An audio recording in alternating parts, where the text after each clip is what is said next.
Hey, look at that. Ooh, that's a nice bag. I'm gonna use it today. Sparring, man, it was just really bad because I wanted to impress my father the most. When I didn't perform at my best with him, or if I got hit and I didn't like it and I started crying, I would run away. I literally would run away from my father and everybody. They would look for me. This is me at 8 years old running away, my father having to call the cops. And I put my father through a lot of mess. And I would cry all the time. I would embarrass him because I would cry while he was in the corner. I don't want to do this, I don't want to do this. And that's why I never really liked sparring. It wasn't because of that I wasn't good enough. I believe it was just the fact that I was so hard on myself. There you go. There you go. Look, another level back there. You. Gotta relax. You gotta hold your breath.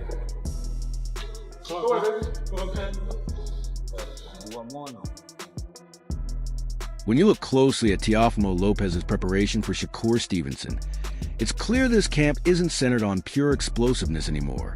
The emphasis has shifted toward discipline, reining in his instincts and learning how to channel his natural aggression instead of letting it run unchecked. Pero jamás, man. You gotta listen to my mouth. I haven't felt.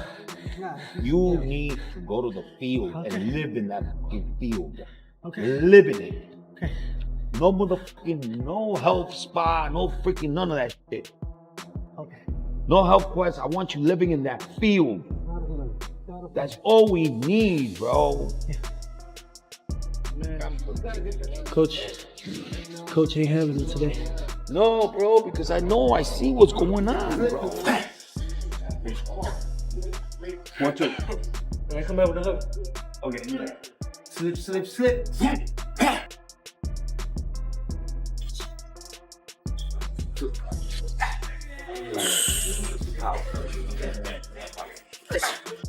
Everything about this preparation suggests Teofimo is being steered toward an uncomfortable truth. Exploding early and trying to overwhelm Shakur doesn't pay off. It only accelerates exhaustion under real pressure. This camp is designed to strip away comfort. Extended rounds with no easy breaks. No waiting for a single dramatic opening. Just constant motion, consistent work, and the demand to stay active even when fatigue is impossible to ignore. The hardest parts for me was getting my butt whipped in sparring and losing. I hated losing. I hated failure. I always hated it because like I said before, I wanted to become a perfectionist. It's the first time I ever felt like so out of it.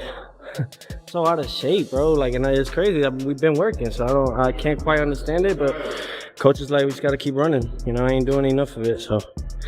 But other than that, it's just part of it. There's a reason why we start, before, we do all this stuff too, is to make sure that we prevent any of these things happening when it comes to an actual.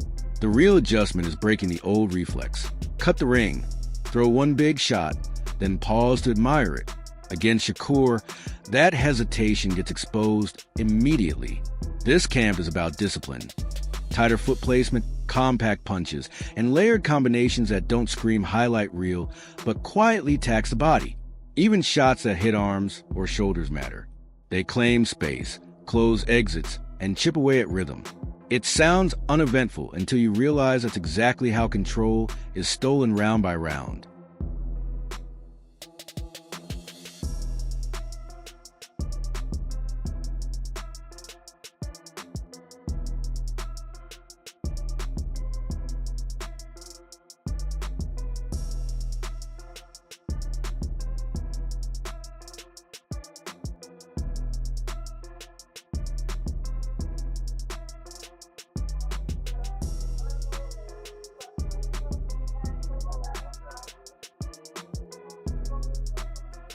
The footwork drills almost feel ironic if you're used to Teofimo's highlight reel hops, because the new rule is blunt. No jumping in. Just steady, creeping pressure. The kind that sits on you like a bill collector who never forgets. This camp might be tougher than any weight cut, because Teofimo has to stop thinking knockouts and start thinking rounds.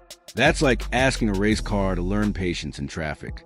He's being trained to vary tempo, apply pressure without always punching punch without rushing, and make Shakur uncomfortable without giving him easy reads.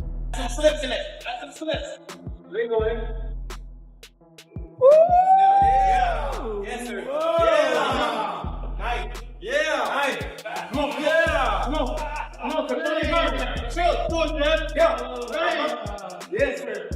You know, my mind is limitless, so, you know, so then again, it's like I could always succeed to another level with it, you know, and exceed to it.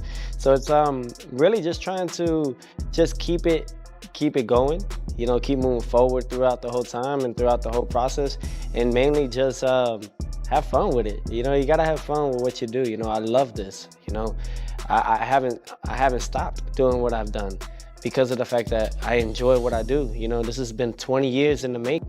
The opening rounds are being handled with surgical caution.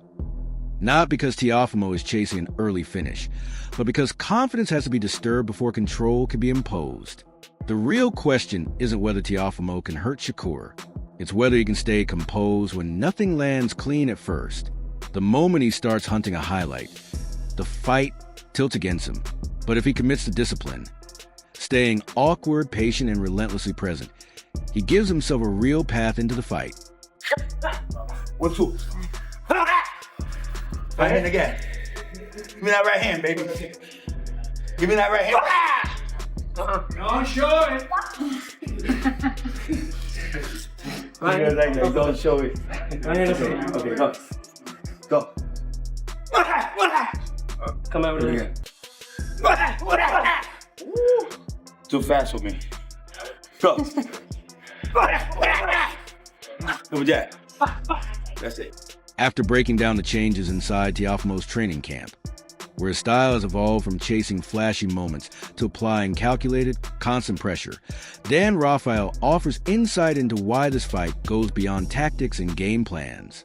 He highlights a deeper factor that's frequently ignored when discussions drift towards shallow, headline-driven arguments.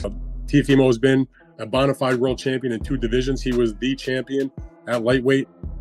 Had most of the belts, defeated Lomachenko.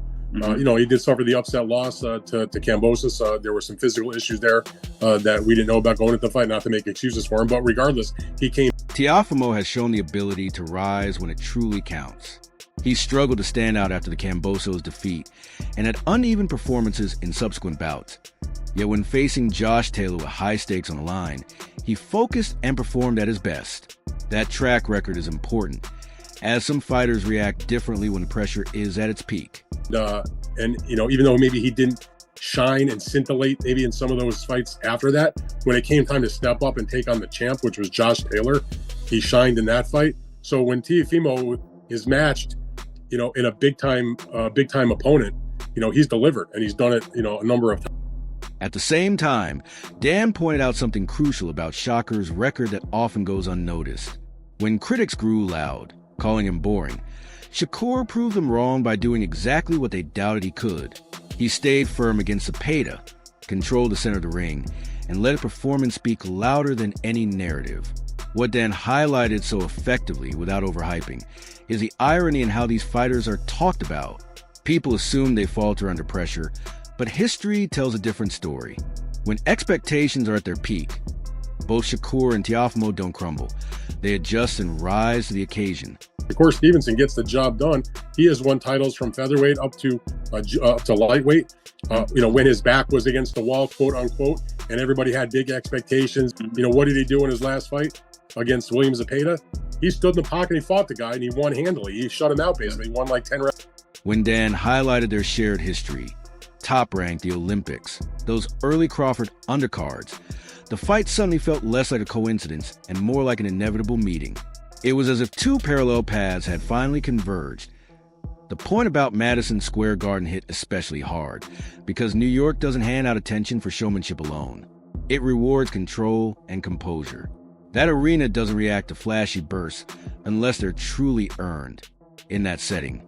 Teofimo's pressure will either be honed into something precise and dangerous, or will collapse under its own impatience.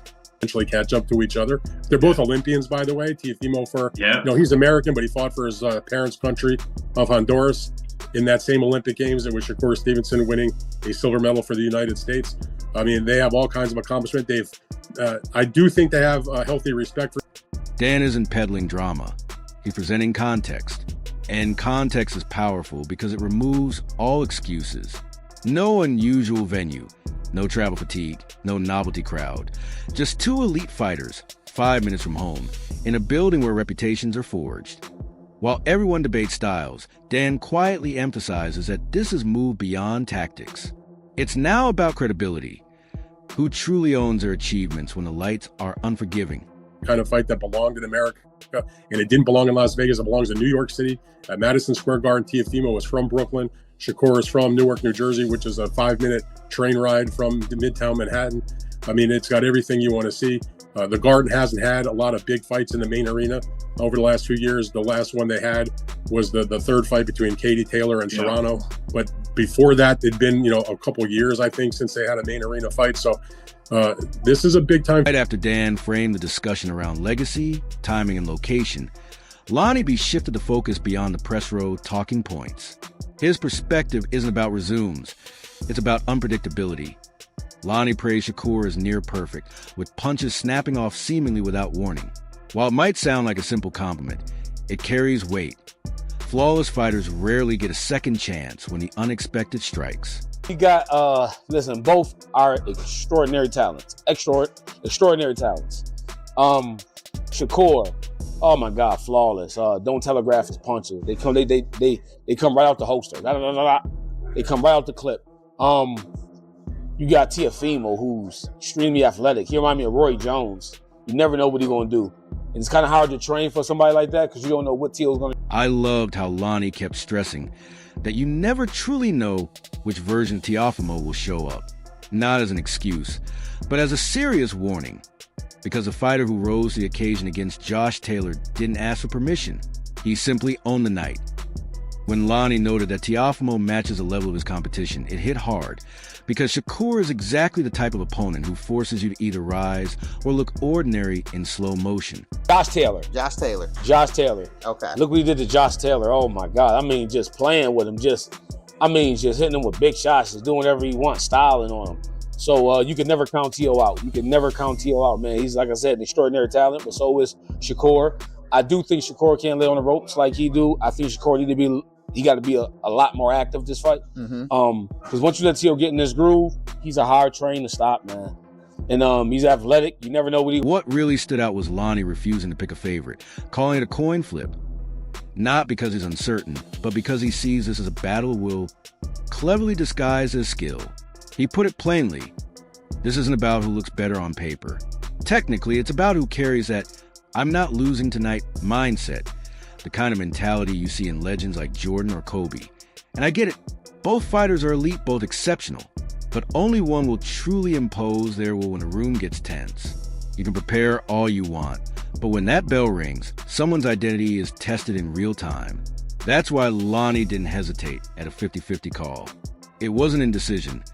It was respect for just how razor thin the margin really is. I'm looking forward to seeing it. I can't wait to see it. I got it a 50-50 fight, depending on who can impose their will. 50-50? Yeah, I got a 50-50. You don't got who gonna win? We can't go 50-50. Somebody got to win it. This ain't not gonna be no draw. See, like I'm just like I can't pick a winner because it's like I can see Shakur winning it, and I also can see Teo winning it. Okay. And I can see Shakur winning it. Then I can see Teo winning it. Then it's like, well. Right after Lonnie framed it as a coin flip battle wills, Zab Judah jumped in and shifted perspective entirely. He wasn't speculating on outcomes. He was laying out the fundamentals. Zab explained that Teofimo can't overcome what he can't connect with, and this isn't empty hype. It's insight from a seasoned fighter who's felt punches missed by inches and watched confidence waver in real time. When Zab described Shakur, it's like he's moving to another dimension. It's not exaggeration. It's first-hand experience. He's not questioning Teofimo's talent. He's highlighting how their styles collide. According to Zab, Shakur dismantles opponents methodically, breaking them down step by step. That's particularly dangerous for Teofimo, who relies on rhythm and reaction. Teo's a good fighter, but this type of style Teo possesses, you're gonna break him up. You can't beat what you can't hit. You can't. It is impossible. That boy ain't nothing to fuck around with. Right. Poor boy, he's something out of the Matrix Part 3. You know what I'm saying? I'm just saying, he you know what I'm saying? He pulling shit away and hit you with, well, come on. I'm loving him. He's dope. I mean, I always spoke highly of always. When Zab brings up Madison Square Garden, he's not just referring to the venue. It's about the atmosphere. The energy of New York, Newark, Brooklyn, packed arenas, fans bundled in winter coats, no neutral corners. Every step carries pressure. He linked it to that Crawford-style mindset. We don't do things normally. It hits because that camp seems to challenge the sport itself to keep up. Zab wasn't predicting a chaotic brawl. He was describing a suffocating, methodical control. Teofimo may keep swinging, but Shakur moves as if the ring itself is shifting beneath him. Buddy McGirt says it has to happen in the Garden. What do you think? 100%. That only makes sense. That only makes sense. That's a Garden 100% fight. Teofimo Lopez, Shakur Stevenson. That's all of New Jersey, because Shakur represents more than Newark. You know, he was the whole New Jersey and then the whole New York clashing in New York City. I like it at the box. You can debate raw power versus speed or highlight real moments. But Zab Judah makes it clear that none of that matters if the opportunity to land clean shots never comes. If Teofimo can't connect, everything else just becomes noise. Looking at the bigger picture, the shape of this fight starts to emerge. Teofimo is being trained to battle against his own instincts, while Shakur is preparing to capitalize on every misstep. Every analyst we've heard frames it differently. Dan Raphael emphasizes legacy and timing. Lonnie B highlights willpower versus unpredictability. And Zab cuts straight to the hard reality of access and control. That's why this matchup never feels fully settled. It lives in the margins and patience, and in subtle moments that don't announce themselves. Drop your thoughts in the comments, dig in and debate. And don't forget to like, share, and subscribe. We'll see you in the next one.